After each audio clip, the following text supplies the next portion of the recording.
Hey everyone, welcome to this week's Deck Tech. We've got a real beauty for you here today. If you like the show, if you like these Deck Techs, go down and hit subscribe right here on YouTube. That does us a wonder of good. And if you really like it and really want to help us make the show, consider checking out our Patreon at patreon.com/commandersbrew. But let's get to this week's deck. Sean, what have we got brewing up to this week? We're brewing Shattergang Brothers. I know what you're saying. You're like, oh, those old commander creatures that I don't really care much about. Like, those old commander creatures. What would you call them? That old card? Like, Shattergang that Brothers old card is old, and you've probably heard of it, and you probably forgot about it. But I'm going to implore you to relook at Shattergang Brothers, because we've been offered a lot of tech in the world of Magic that has really upped these guys' game. So, as you know, the Shattergang Brothers, there's that Jund commander that lets you sack either a creature, artifact, or enchantment to make everyone else sacrifice the thing that you sacrificed. Mm-hmm. So, of course, we're going to run the stuff that makes those activations cheaper as is, but let's not waste any more time and get to some of these innate moves. Working on a neat moves. Okay, so since the Shattergang Brothers came out, we have been given the gift of treasures. Treasures work so well. I want to talk about Revel in Riches. So as we are sacking creatures, your opponents are sacking creatures. So we're getting treasure. We either use this to just win the game if we have 10 of them, or we use them as ramp, or we use them as artifacts to sack to make our opponents sacrifice their mana rocks. We also are going to run Pitiless Plunderer, so as we're sacking our own creatures, we're also getting even more treasure that way. Treasure, thank you Wizards, thank you Ixalan. Oh wow, losing creatures and then just replacing them essentially with Pitiless Plunderer. Great. Yeah. The next bit of tech that has come out since Shattergang Brothers was created is clues. From Shadows over Innistrad. From that block, we got a lot of clues. That's more artifacts for us. One of the best cards for this in this deck is Ulvenwald Mysteries. It's the one that it's the enchantment that whenever you have a non-token creature die, you investigate. So we're losing our non-token creatures, we're investigating, we're making clues, but then also we're sacrificing those clues, and with Ulvenwald Mysteries, we're making other 1/1 creatures, which you can also sacrifice. It's just this wheel. Obviously, the non-token, like, it's not an infinite combo among itself, but the synergy is so strong with Shattergang Brothers. We also have Byway Courier, to also like sort of feed that loop where when it dies, we're going to be investigating as well, and then that's just going to be triggering all the other things we have, our Pitiless Plunderers, our Ulvenwald Mysteries, all that kind of stuff. It's the synergy is strong with this one. Yeah, and so another tech we've gotten since Shattergang Brothers' inception is vehicles. Now, vehicles on their own are just artifacts that are non-token that we could sacrifice to Shattergang Brothers, but you'll figure out why they're important in 1 second. But I want to highlight a couple. Cultivator's Caravan. It's my favorite 3-mana rock these days because it crews for 3, adds for any color, and legitimately, like, it often hits for 5. That is very relevant in many games. People wipe the board. You're going to be probably the first to get in an attack because you'll just cast something, Shattergang Brothers maybe, and just attack for 5. We'll also run Smugglers Copter. That's the classic looter scooter because you loot every time it attacks or blocks, and it crews for 1, which, except for some Eldrazi spawn, every token we make can crew this thing. Yeah, and okay, so the reasons why we have these vehicles, in addition to their general helpfulness with whatever they do, is our ability to obviously crew these, which means we're going to be tapping them, which means we can really take advantage of the inspired creatures in these colors. Fellhide Spiritbinder being one of them, and Satyr Nixmith being the other. There's even more actually in the deck, but we just wanted to highlight these two. Spiritbinder is the one, when you untap it, you pay 1 in a red, and it creates a copy of a creature on the battlefield, except it's also an enchantment. Very, very key here. It's one of those things where it's going to gain haste, and you can and you have to sacrifice it at the end of turn. Or actually, you have to exile it. But obviously, with Shattergang Brothers, we can now use that as a disposable enchantment, and we can make our opponents sacrifice their enchantments. That's the hardest part of Shattergang Brothers. It's pretty easy to make creatures. As we've seen, we got a lot of ways to make artifacts. It's the enchantments are kind of the hardest part of it, but with Fellhide Spiritbinder and Satyr Nixmith, where we're making 3/1 elemental enchantment creature tokens with our Inspired Trigger, we're going to we have now token enchantments, which is so it's not something you think of all the time, right? But being able to get these inspired triggers is what's going to give us those things. Yeah. I mean, in a worst case scenario, we can sack our Ulvenold mysteries to get rid of a Perforos if we have to, but this is just a much better way. Yeah, definitely. So another new tech that makes this all better, that makes Shattergang Brothers really shine, is the sagas from Dominaria. Song of Frailes, for example, 1 and a green, turns all of our multitudes of token creatures into basically mana dorks for the next 2 turns. And as you know, when sagas get to the 3rd chapter, you have to sack the saga. But you sack the saga after the trigger goes on the stack. We have a window where we're able to sack to Shattergang Brothers while still getting the 3rd chapter ability on these sagas. Yet another piece of tech that came out that makes the Shattergang Brothers even better. And of course, before you move on, Song of Frailes also amazing for those inspired creatures as well, right? Oh yeah. You can now tap those too. Yeah, we could just tap them for mana if we don't have a vehicles available, or if we just want to tap them for something else entirely. Sure. I should just point out the 3rd chapter is the one that gives them all vigilance, indestructible, and +1/+1 encounters. In a token deck, which this sort of is at its heart, that's a big game, especially if we've been keeping our opponents off of having a lot of creatures too. And then, of course, the Eldest Reborn is, I think, runnable in a lot of black decks in general in our format. But the 1st chapter making each opponent sack a creature or planeswalker, we can't get to planeswalkers as easily. So if we can keep their board clear of creatures, drop one of these, they have to sack a planeswalker if that's their only option. Then they discard a card, then we get anything back from a graveyard planeswalker or creature, which is a pretty sweet deal. And don't forget, we're going to sack it and still get that and make your opponents sack an enchantment as well. All this talk about sacrificing enchantments makes me think of a card that we talked about just last week on the show, and one that I love to run in Marith. It's Ordeal of Nylea. And if you're not familiar with this card, it's an aura. You put on a creature. When they attack, you put counters on it. And when you have 3, you sacrifice it. But the way this card is worded is all that putting +1/+1 counter on it, and then the triggered ability to sacrifice it. That's a whole thing. And then the text of when you sacrifice Ordeal of Nylea, search your library for up to 2 basic land cards, put them on your battlefield tapped, then shuffle your library, is a whole separate bit of text that is not tied really to the triggered ability. So with Shattergang Brothers, if we pay 2 and a green and we sacrifice this enchantment, we will still activate this trigger of searching for 2 basic lands, which is amazing, which is so fun, which means that not only are we causing our opponents to sacrifice enchantments, we're also ramping ourselves at the same time. Yeah, this deck is fun, man. That is very fun.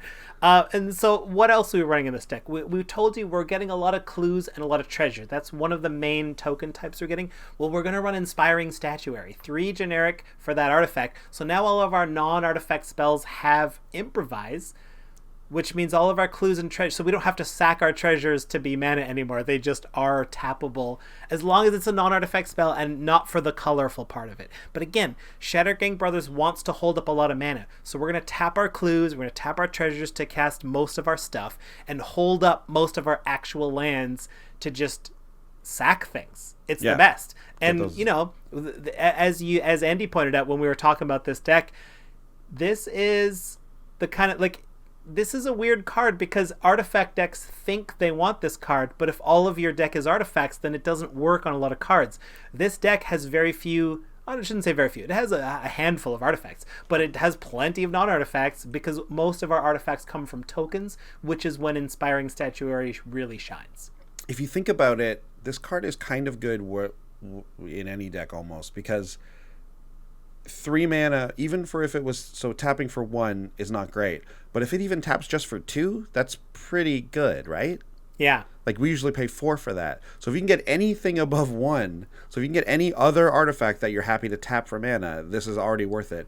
And then in this deck specifically, it's going to tap for way more than that, essentially. So you are very, you're going to get a good rate off of this. I mean, you don't think your deck, any deck you have doesn't run Swiftfoot Boots or Lightning Greaves? Those tap for a mana. Those tap for mana now. Equipment doesn't care if it's tapped or untapped. It does nothing to the effect of the card.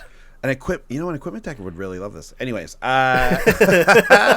Inspiring Statuary is a weird looking card, and it kind of works against itself, it looks like, but it's actually really great. Yeah. Okay, let's talk about win conditions for this deck. We've got all this stuff going on. How are we actually going to pull out the win here? We got a lot of cool synergy. Well, Vicious Shadows is one way to do it. We talk about this card on the show from time to time. It's an amazing ability that you kind of forget exists. It's obviously 7 mana. It's a lot for an enchantment. But whenever a creature is put in the graveyard from play, we have it deal damage equal to target player equal to the number of cards in their hand. So this can really punish those like, Niv Mizzet decks that are just drawing all these cards and not discarding the hand size, things like that. Really going to punish those blue decks, which is exactly what you want to do, really. Yeah. We're always looking to punish blue decks when we're playing Jund, that's for sure. And with Song of Freyalise and Inspiring Statuary, it should be very easy to drop this kind of card. Yeah.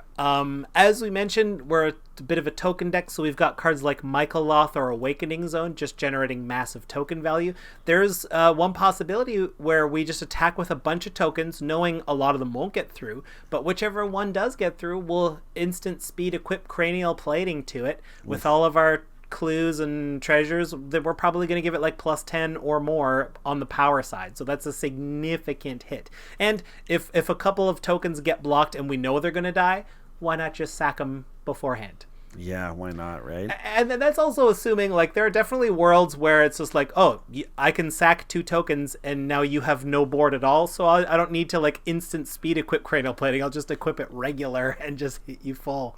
Just for the one. Yeah. Yeah, I love it. You had an idea for another win con that I think should be included that I forgot to include. Sure. Marionette Master, obviously, anytime you're sacrificing artifacts, this card is going to be a serious threat to your opponents. You usually will fabricate the 3 onto the Marionette Master, like so you make her a 4/6. And then every artifact that you throw into the graveyard is 4 life loss technically to a target opponent. But it doesn't take long before that just adds up enough that you can just kill 3 people at once, right? Like if you have a board full of clues or even or treasures, of course. Marionette Master is a monster, and right from day one we knew this. When this card dropped, I remember us talking about how good this card was going to be, and it's been confirmed for me over the the time since it's come out. I've seen it just be such a massive threat, and I've seen it end games. I mean, not that it's a bit win more, but with Revel in Riches, I'll sack a creature, you'll sack creatures, I'll get 3 treasures. I'll use those 3 treasures to sack another creature to get 3 more treasures. I'll use those to sack another creature, and then eventually you everyone's dead. Everyone's dead. Yeah, exactly. You win. You win if you get that going. Oh my god, great. Surprise and Discovery. Nothing about like technical cards or like super utility cards, but just a surprise of this weird name, Forlorn Sudama.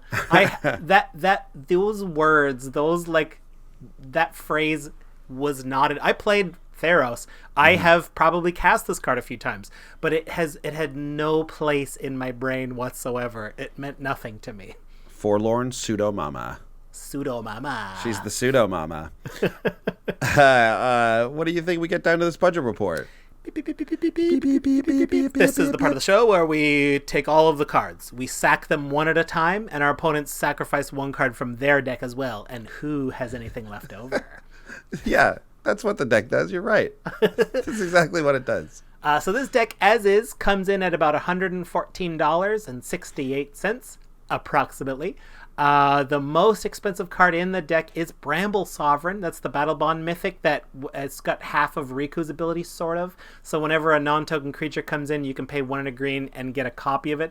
But you can also give opponents copies of it. It makes sense for Battle Bond that you're going to give your teammates those things.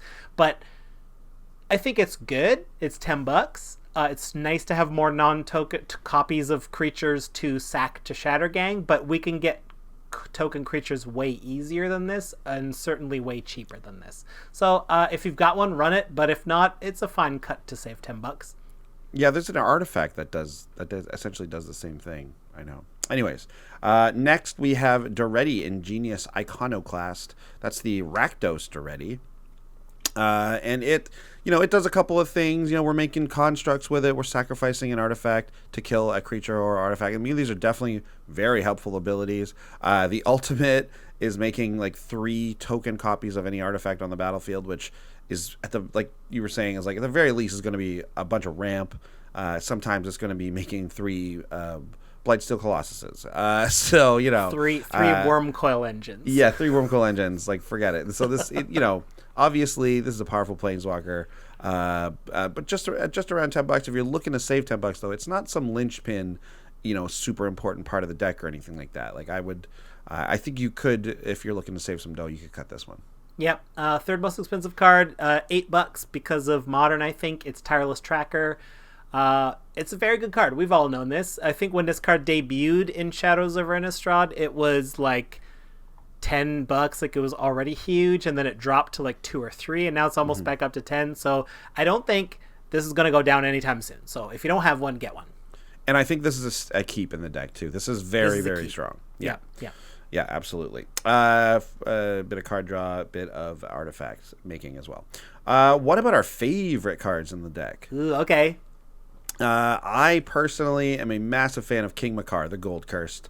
You know, I love this synergy you've created in this deck with the vehicles and like Song of Freyalise, and these inspired creatures. I think like I always want to use inspired creatures in my decks, and I think this is like one of the coolest uses of it, because not only are we getting them just for the triggers, just for the cool abilities that they have, but everything else about them is synergistic with this deck. They're making enchantment creature tokens that are expendable, and King Makar, my favorite one, is not only exiling creatures and killing them, but you're getting a artifact token that we can sacrifice for, you know, for the Shattergang ability, or we can just use it for mana, or, you know, whatever we want to do. I think King Makar is very, very strong in this deck. Ooh, and I must point out, he makes gold tokens, which are strictly better than treasure tokens because they don't have to tap to sack. So with Inspiring Statuary, you get 2 mana out of every gold for the time you want. 1 generic and 1 color. Yeah, very strong. My favorite card is Electro Dominance, not for the direct damage part, but for casting any spell in your hand at it without paying its mana cost, sort of.